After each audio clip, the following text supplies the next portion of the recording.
Zero ends. Welcome to another chapter in the book of Endz. I am Zero Ends here. And 1 second as I give people some chance to come in.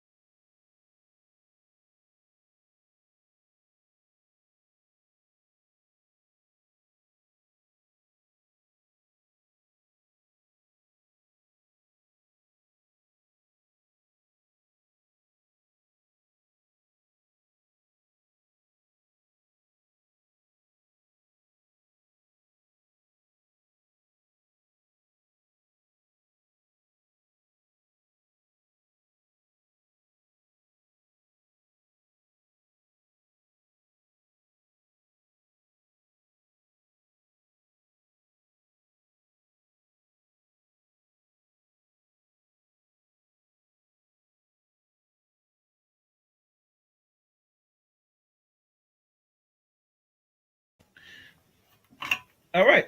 Well, that's pretty much it. Oh, what's good, Mr. Information Man? All right, guys. What you will witness and notice. Oh, and for those that's listening, please, if you're your first time here on Zero Ends channel, please hit the subscribe button. You know, hit the red button, hit the top bell. Share this in all social media platforms. As you know, this is the final chapter of the book of Endz. And let me do this quickly. Let me find it.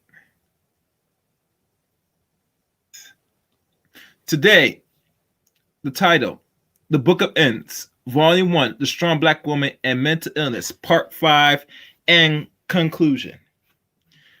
Now, if you're not familiar of this series on the strong black woman myth, is an extensive and dedicated works by one particular PhD woman, and I think she's a foreign black nationalist, or not black nationalist, but a foreign black woman by her last name.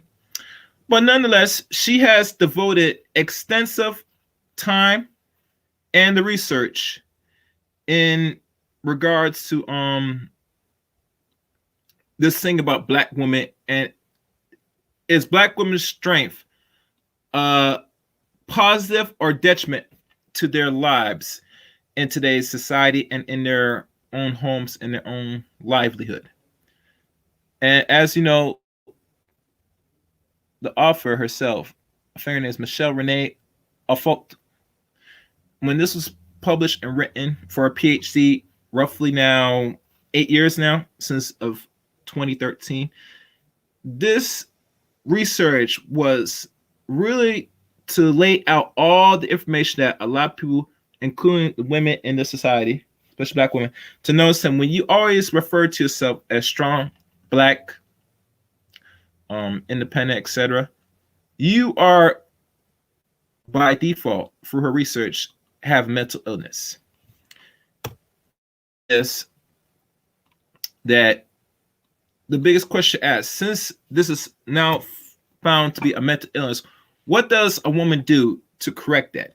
What stages she needs to do to better her situation? All knows she laid the information out and be determined by the women, the sisters, the black women in this Western region we call America, or anywhere abroad, to really self-autocorrect and correct the many problems they face globally.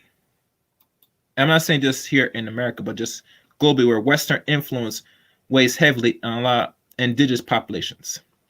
So now, as I pull this up, and this is the discussion part of chapter 5. I'm going to share it now. Oh, my phone, wrong one. Sometimes we'll go back and forth. Yeah.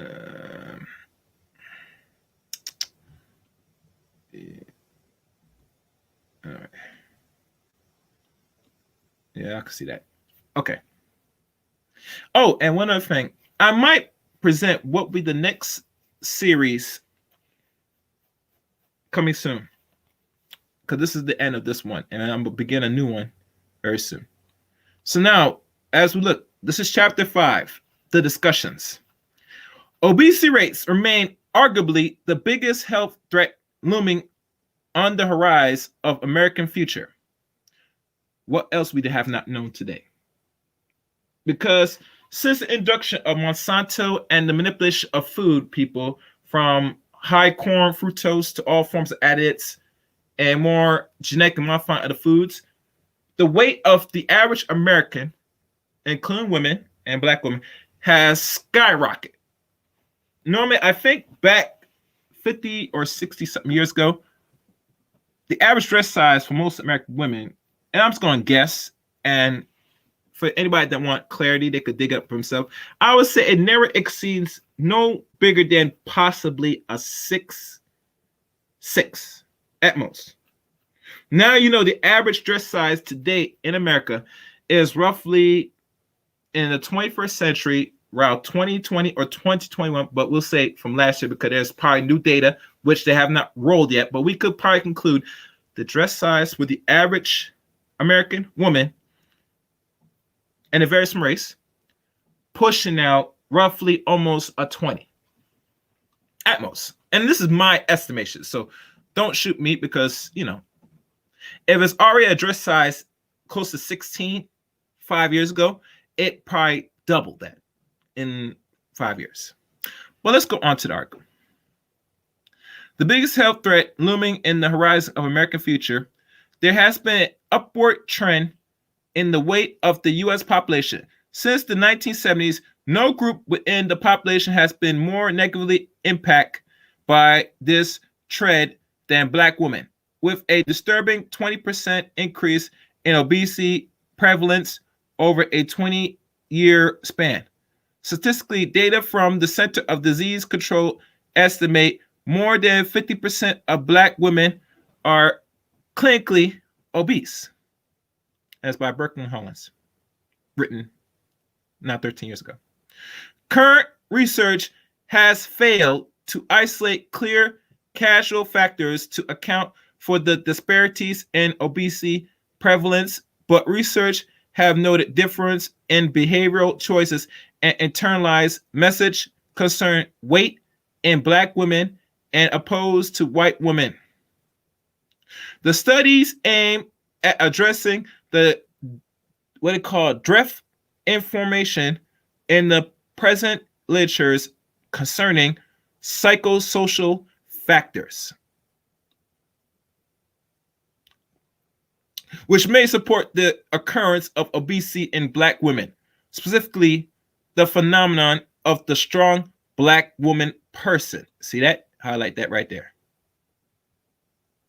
A psychosocial belief in an ultimate inner strength that provides immunity from adversity. SWB also confirms the ability to deny self needs and weakness at a will in order to care for the need and desires of others. Through the knowledge of and beliefs in strong Black womanhood has been traced through the Black cultural landscape all the way back to emancipation, the person was never conceptualized within the literature until the first brought forward by Romano in 2000, now roughly 21 years ago. Consequently, there has been a few research who have attempted to measure aspects of construct within the population. This study explores the following. Research question 1. Ask, is there a relationship between SBWs, as you know, abbreviated strong Black women, ideology, and depression of Black women? Research question number 2. Ask, is there a relationship between SBWs, ideology, and emotional eating in Black women? Research question number 3. Ask, is there a relationship between depression and emotional eating in Black women? The sample is described and descriptive data is presented. In summary of the findings, discussions of limitations, directions for future research, and implications for the practice of nursing follows. Samples. Conventions simply is the type of sampling that was used in the study as it encompasses the person who is readily available to be studied. Specifically, Marima 1998 characterized this type of sampling technique as being based on time, money, location, and site or participation available. Let me highlight here. Convincing samples is regardless an exploratory research to collective data that can be generally translated to the population being studied. It has the advantage of being cost and time effective, allowing a gross result to the generating without inquiring the difficulties and expenses of using a random sample. The sample method enables the research to act within a certain period and under conditions that facilitate data collections by its nature convince samples. Sacrificing generalization or general stability and therefore may not provide sufficient representation of the target population. This means that those selected for the study may only partially represent the population being investigated. As such, replications may be necessary to fully validate study results. And these are people that wrote that. Despite its deficiencies, convincing sampling may be the best method of obtaining a sample when time and conditions prohibit random sampling. there were 66 women in this research study that self-identify as a black woman.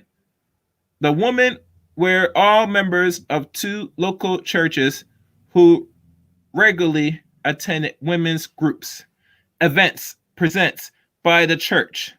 Within this sample, 40% of the women identify as having attained a bachelor's degree or higher.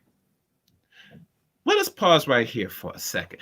Have y'all remember the people like Brittany Cooper or other women that have what they call higher? I'm not sure what her degree and her PhD is, but they have a certain degree that's more than just a bachelor's degree. And what I have discovered, and this is just me, that the higher goes into the system, the more fatter and heavy they get. Have anybody ever noticed that? Or just me? I'm not sure. But I'll tell you one thing. It's evident once you have developed a certain entitlement, a certain superior over your own man, what happens is misery starts to sip in. Loneliness, a need to be right. When other men talk or tell truth about the opposite sex in the community. That I know is a fact. Well, let's move on. This far exceeds the national average among black women, which is less than 19%. It naturally follows that the sample also exceeds the national average in terms of household income because education levels are positively correlated with higher incomes. Now, I always had a question, what type of education you get for a higher income? And right here, we got to highlight this because there are people that have certain degrees, bachelor's degrees, that right now, as we speak, are useless in today's society. What I mean useless? Y'all know that most women, because this is mostly based on the focus, that the average woman today, and we could say black woman, since this is what we're talking about, have jobs. They don't really have really high-end degrees or super superior careers. If you really check the background on a lot of women. Hell, some of them have not really gone to real top tier universities. Like I think the top tier universities like universities that rank 10 and higher. So yeah. This likely affects the ability to generalize as well to other samples of black women or to the population as a whole. Descriptive data. The women complete three scales. Measures of the SBW ideology, depression, and emotional eating behaviors. All that correlates all in one. The strong black woman culturally constructed scale. The strong or the scores of the SBW ranges from 22 to 110, with the sample score ranges from as low as 66 to a high 83, with a mean of 74.62, which is mostly passing average for most universities. Well, you know, I just throw that in. The instrumental also has three subscales. The image of the SBW is firmly implanted in nearly all black females in America, and with good reasons. The large society holds several prominent images of black women that are inarguably negative. The smart, molded, sharp-tongued female with perpetual bad attitudes. The large, one-dimensional mammy. And associate mammy. And fat, lazy, but ambiguous, fertile, welfare queen. Within black society, the negative stereotype are combated by raising young women to believe they are withstand all things. They are socialized to see themselves as independent, nurturing, instantaneously adaptable to any situation. Light presents, and above all, strong. And they should put strong in bold letters with highlight that. Okay, you can't left out the strong. I'm a strong black woman. Indeed. The SBW's image has a very high status within the community and also is well accepted within the large society, holding fiercely with both hands to an image of the SBW. Neutralize the ability of black women to perceive their own needs. They become obvious or bibulous to their own pain. Overall scores on the survey were moderate among the women in the sample, in keeping with this overreach socialization model. The Center of what they call epidemiology studies depression scale, or etymology. The scores on the CESD can range from 0 to 60. Scores of 16 or higher are positively correlated with depressive illness. See that?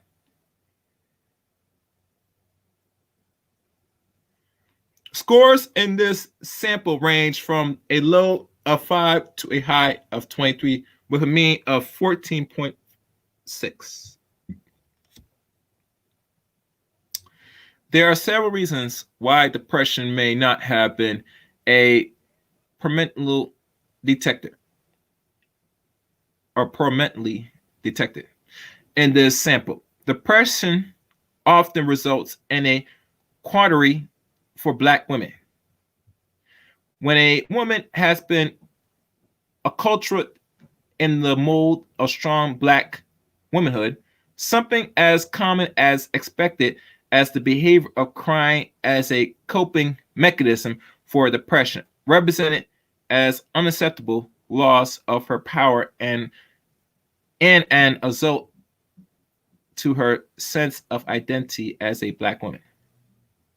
Acknowledging her distress and seeking treatment is a behavior that the SBW is highly unlikely to undertake. Further, should the woman turn to other women and actually let down her guard long enough to her distress, she will most certainly be reminded almost immediately that she is a strong black woman, and therefore should not, should not be given into to those feelings. You know, it's funny with the coping mechanism that you're strong, black, and independent, which we all hear this nonsense. That is a nice little relaxation, a sort of bias, a comfort to allow when they keep reiterating and telling the whole world, including their community and the men that they mess with, that I am strong, I am black, I am woman. Yes, we know you're black, and okay, you are strong. And yes, you have to keep reiterating you're a woman. We could see that. We know you got. Let me stop. I'm being PG, so let me continue. Cause I'm going. Depression is most definitely a state that does exist, but if it is demanding where women of other races reside. Thus, the black woman must find a way of reviling or reliving the pressures of negative emotions in ways that will not cause her to lose face or feeling out of control or relieve, in other words. Studies in the lectures by Ward Clark Hendricks, etc., having identified a tendency in black women with strong religious beliefs to accept depression as a state in life, they must accept and cope within an independent fashion, shunning consulting or other therapeutic treatment. For some, even admitting depression is tantamount to denying the power of God to provide what you need. This point of view has traditionally been encouraged by the church, which remains a strong voice within the Black community and by other strong Black women who may be within the circles of influence. Depression is seen in the Black community as the kind of weakness that a SBW will not only deny but may actually be unable to perceive within herself. Furthermore, when given an inventory and informed, they have been identified as depressed or depressed. Research have found that many Black women are less likely to seek out treatment of any kind for depression, as use of medication and seem to undermine the ability to regard oneself as strong and relentless or resistant. There are behaviors that are frequently reinforced by family and within the Black community, where women are encouraged to handle their own problems. Let's go back. Handle, you hear that? How to handle their own problems without assistance. Now, if y'all remember, let's keep it real honest. This mentality has been going and has been a problem within the African American ADOS/Black community for decades. And one of the best known programmings is you are encouraging Black women that you must handle your problems alone, no assistance. That means if you're a woman of any age, roughly 20 up to maybe 39 or 40, late 40s, if you've been doing your thing, handling your business, doing all this stuff, and doing it all by yourself and don't need no assistance, don't look for man, don't want to seek a man, don't want no companionship, mostly don't want marriage, or you want a man to be more equal or a higher playing field, you fall on the range as the SBW in my eyes. And with that, with the SBW, what it leads to is that you've been encouraged for a long time that you should be doing things by yourself without no assistance. See this? Handle their own problems without assistance. And it's funny when they say assistance, because if that was true, this was whole weight to keep it 100, you would not be needing no assistance from the government, because it defeats the purpose of handling problems without assistance. When you get aid from the food stamps, child support, etc., you are advocating that you are no longer strong like that. You need some assistance, but the assistance you looking for or seeking is from another group or entity we call, i.e., the government. And that defeats the purpose of your strong Black woman and you're independent. You're not independent because you're still seeking some form of aid or assistance from another system, from another group of men or men in general. Because anywhere across this country or outside this country, with other race men from Africa, Caribbean, etc., they run systems, and the aid they give to their women very much are less. So when you live in America, you have it good as a Black woman because you get something for nothing. Let's go on. Within the culture, there are frequently found vintage of mistrust for healthcare systems that are seen as being run by a dominant white culture that cannot be relied upon to be fair and equitable in administration of healthcare services. One subject expressed what may be a common underlying fear of being identified by a healthcare professional, especially a white one, as having something wrong with my mind. As she acknowledged, she frequently had periods where she felt down. The emotional eating scale score on the EES can range from 25 to 125. The women in the sample score from 30 to 68, with a mean of 49.36. Much of the research in the literature regarding emotional eating has been conducted as sample consistent only of white women, but there have been studies that compare cohort of white women and Black women on a binge eating behavior. Black women had higher incidence of both binge eating and purging via laxative and diuretics. abuse, and Black women were more likely to report high levels of psychological distress as a result of disordered eating. And this by Sturgill Moore, 2000. Studies have shown that compulsive eating behaviors may be used by women in an attempt to regulate emotions. These studies serve to underline that the actual incidence of emotional eating may be higher in Black women than indicated by response of this sample.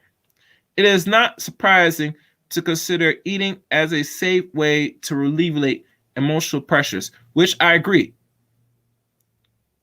The only way you're gonna go through pressures, you have to go through an actual therapist. That means you as Black women, rather how much money you make a year and stuff, you should take your own resource, your money, and especially you have decent Medicaid or insurance, which a lot of Americans have.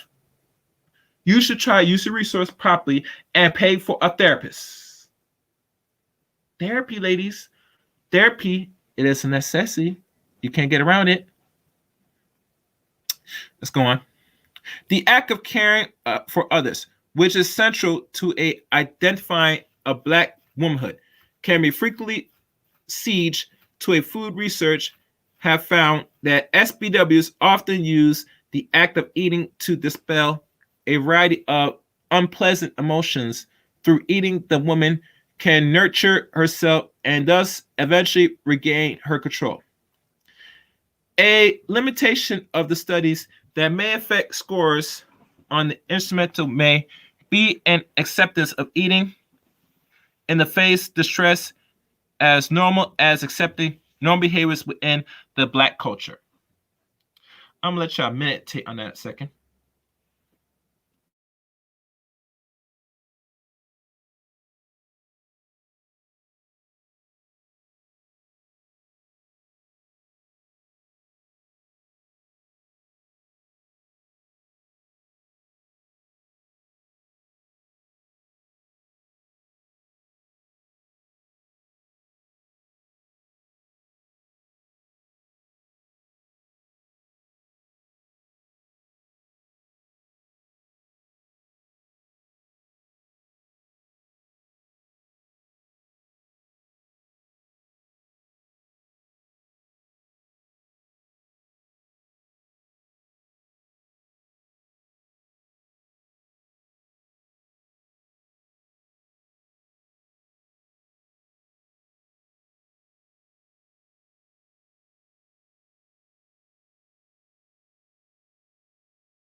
All right, guys, let us continue. All right, where am I?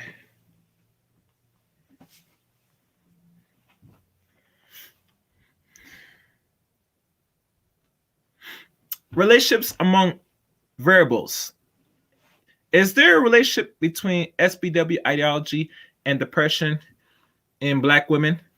The relationships between depression and measures by the Center for Epidemiological Studies depression scale or epidemiological.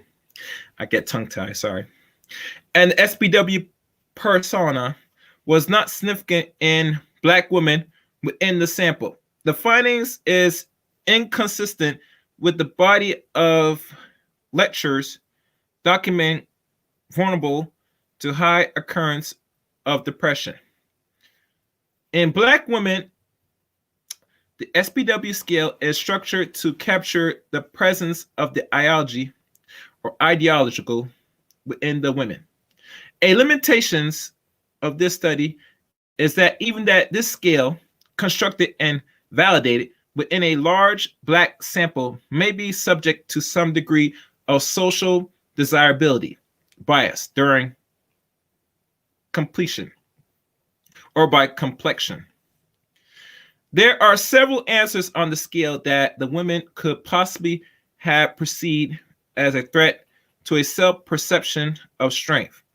A question such as, I do not like to let others know when I am feeling vulnerable. Let's highlight that.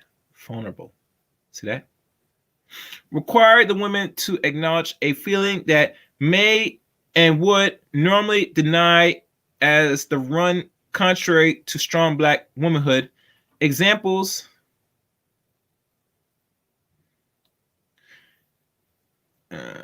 of other questions that could be subject to social desirability, including, at times I feel overwhelmed within problems and I take no more responsibility that I can comfortably handle. Given that the women in the sample very likely carry some level of aversion to acknowledge depression, which a lot of Americans don't like to acknowledge, especially when they describes or subscribe to the SPW persona. A similar limitations of the study is likely found in the wording of the CESD scale. Questions that are overt in their wording and intentions could easily create a conflict in terms of answering with frank introspect. Some examples would be, I had cry spell, I felt depressed, I thought my life had been a failure. Future research into the important relationships between SPW persona and depression is needed. In addition, the influence of social desirability and respond bias should be further investigated in terms of isolating SPW ideology in the population. Is there a relationship between SPW ideology and emotional eating in Black women? No significant relationship between the SPWs and emotional eating was found within the sample. Although the SPW means was moderately high, the EES score was low. The difference in scoring between the two vulnerable yields less opportunity for a strong correlation to emerge despite the relative high SD on the SWB. One reason for the low EES scores may be that women likely may not recognize the emotions identified by the emotional eating scale as being connected with their urge for food at times of distress. Even though studies have identified the binge eating occurs at higher rates in Black population, the white ones, and again, the language of the scale may also have some effects due to social desirability bias. It may be difficult for a woman who identifies closely to SPW to find a comfort level in acknowledging feeling inadequate on edge of helplessness. Is there a relation in emotional eating in Black women? That's the question. As you can see here. What the research says was supported by a weak but positive statistical result. This result is inconsistent with studies that commonly shows a much higher prevalence of both depression and those showing a higher prevalence of emotional eating in Black women.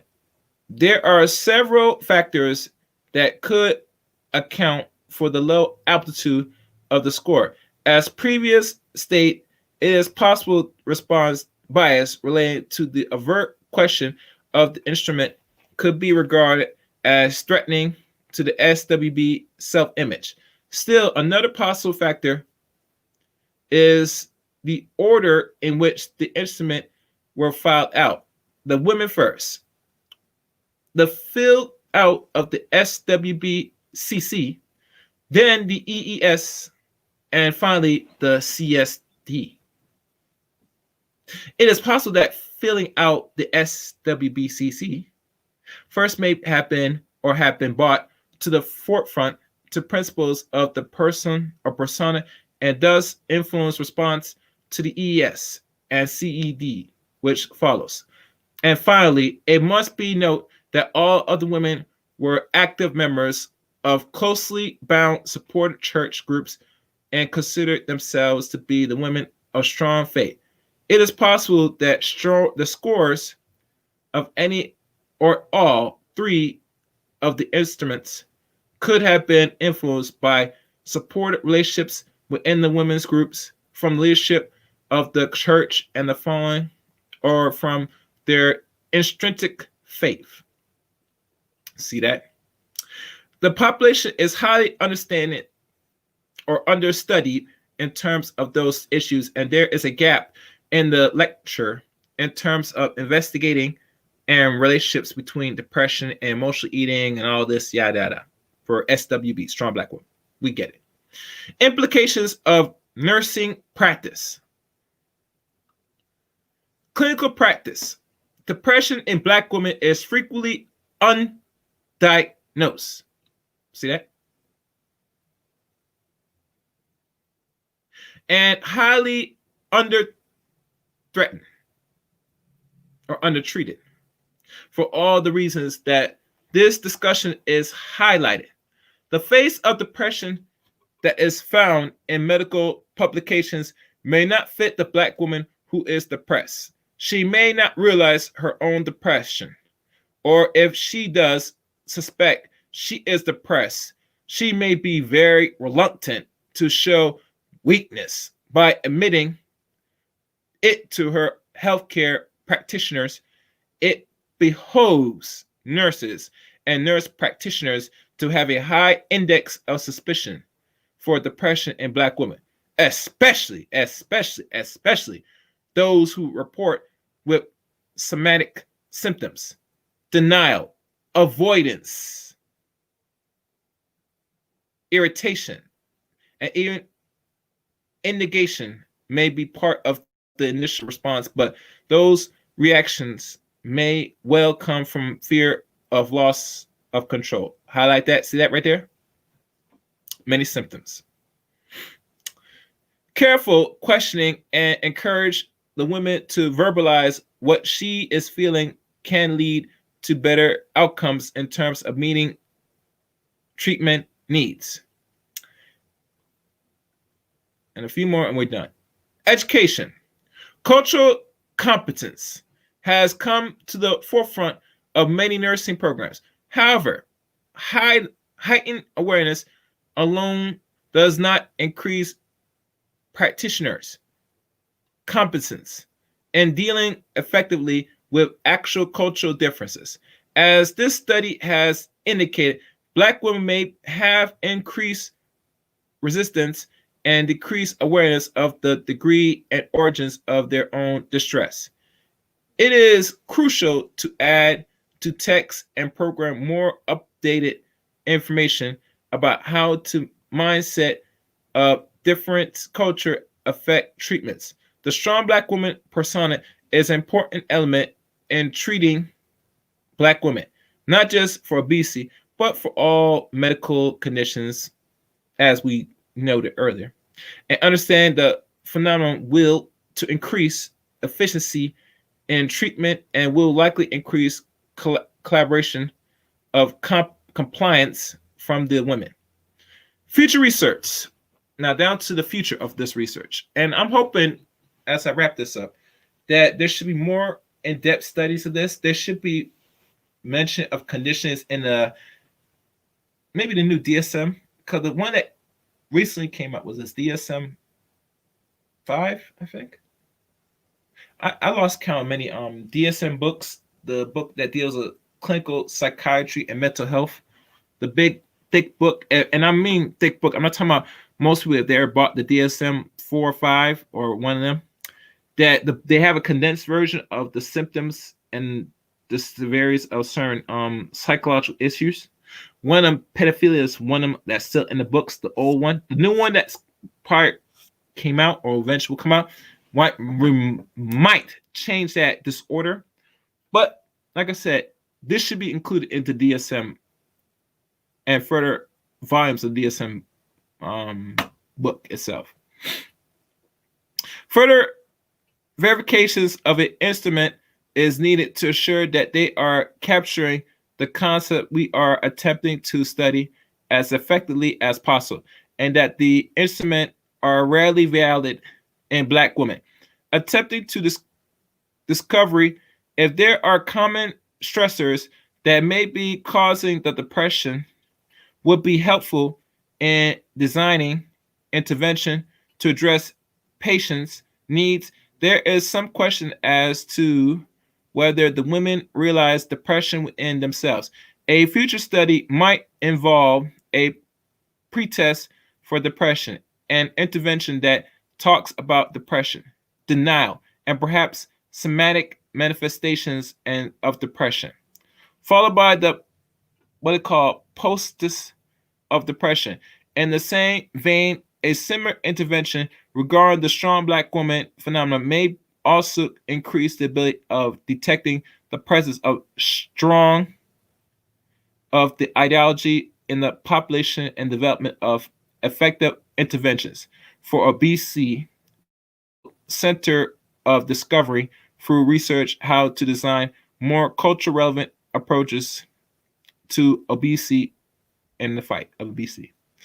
And finally, these are the conclusions.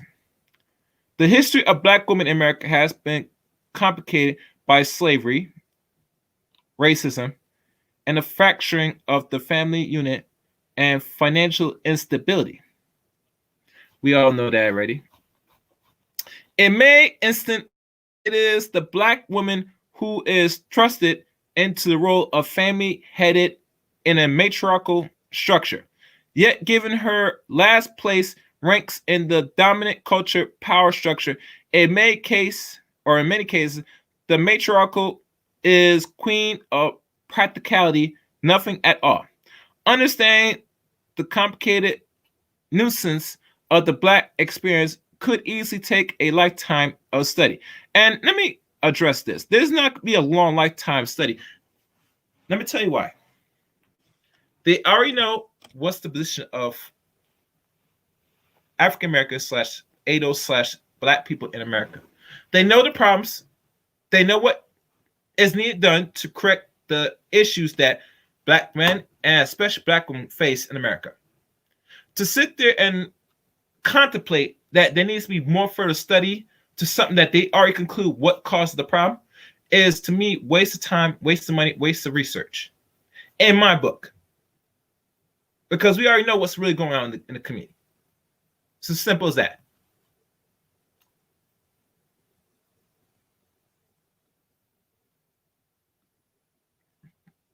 So, I don't believe that nonsense. Translating those themes to instrument that can capture and measure perception that the women do not readily share can be a daunting task.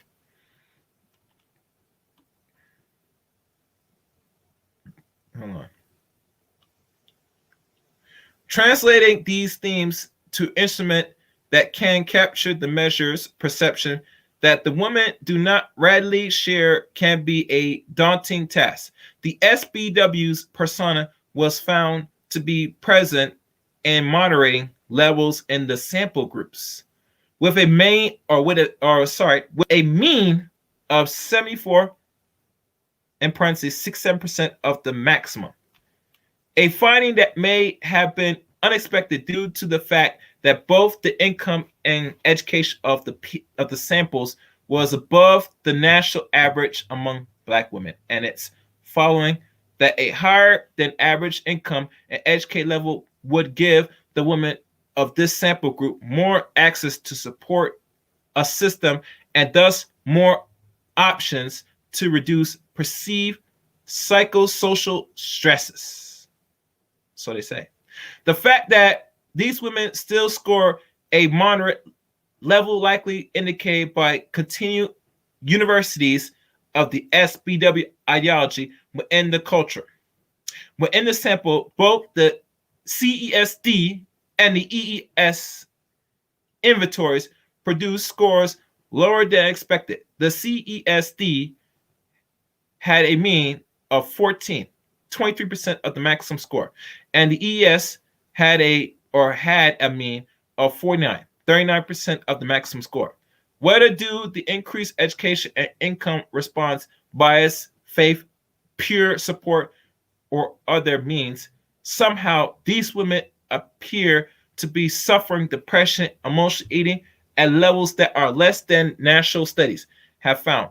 In general population, future works must discover if the women truly do have a less incident or if for other reasons their levels are not being accurately captured by instrumental design. The results of present studies are the low altitude, yet they are still significant because although they do not identify a relationship between SBW's depression and emotional eating, they do reveal a relationship between emotional eating and depression. In the black woman of this sample group, the level identified is low, but is still both positive and significant, indicates there is a need to further research in the areas or in these areas. Studies of obesity and coping behavior in black women is growing as a research emphasized. However, empirical research about SBW ideology and its effects upon coping behaviors in black women is still in the infancy. More studies is needed to understand the role of the SBW, i.e., strong black woman, and how that persona affects the health of the women who assumes the roles. And that's the conclusion of this series. One thing is clear. Now I could say and lay out potential solutions. And for those that will go back to this, was a book Endz edition series of the Strong Black Woman myth. Is it true or is it not? If you go back from the beginning of this stream, this series from chapter 1 to chapter 5, it laid out the information of this myth. Is it true or not? Is it really a mental disorder? Is it a disease? From what the evidence has concluded and has revealed, I have to say, from what I've gathered, from my perspective, that it is a mental illness. And with mental illness, that needs to be looked at and be a national security and a red flag in regards to the African American community as a collective, as a whole. One thing is evident that we do not take mental illness seriously in this community, Black community, ADOS, African American, etc. And the reason why is because most people, on the average, when they look at mental illness, they think that they're crazy and that it requires to see a shrink, to sit down within an hour or two, to hear and air out their problems, and the shrink listens to and diagnose them and give them a sense of a solution. Most solutions they give on the average might require some drugs, some hallucinogen drugs, narcotics, or type of any form of pills to medicate your problems. But I'm telling you this personally, Black woman, you cannot self-medicate or medicate your problem out of this mental illness we call SBW, strong Black woman, or this ideology, which leads to heavy forms of depression and obesity. As we know, a lot of women today, Black women, do suffer obesity problem. The only way you're gonna correct obesity, and I'm gonna say this personally now, this is gonna hurt our feelings. I have concluded a lot of black women, on the average, will not want or not willing to correct the obesity that they face as a collective of women here in the West we call America. Now, for many reasons, the reason why they won't correct it because there gonna be some homosexual or what we call a man, a black man most likely, is willing to have intercourse with them as big as they are. And that's also mental training as well for a lot of men, ADOS men, African American men in this community. But nonetheless, you as a woman, you're going to have to take more pride in your not only mental health, but also your physical health. Those are two things that cannot be taken away, but can be corrective if you take the time and energy now to make the necessary change to correct it. I'm going to conclude and say this, that the solution to that is you're going to have to take pride in your body and your health. And that requires you're going to have to put in some work. Now, I know most women are not willing to put the work necessary to correct their mental health and their bodies. But I'm going to say, personally, you're going to have to correct your mental and your overall health. Because if you think no, I know if you want a better outcome to get what you really need, you're going to have to look into that and take it very much seriously.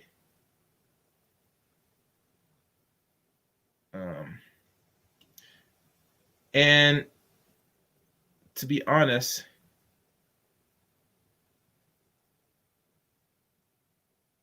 to be really honest, that this is the direction you have to take it. There's no way around it, ladies. I could wish to give you a better answer how to solve your problems, but there's no way you're going to solve it without putting the necessary work to change the outcomes in your future. So the final message I can give you, Zero Endz, is that take pride in your not only your appearance but your mental state as well, because only you could change the outcomes in your own environment that you nest in.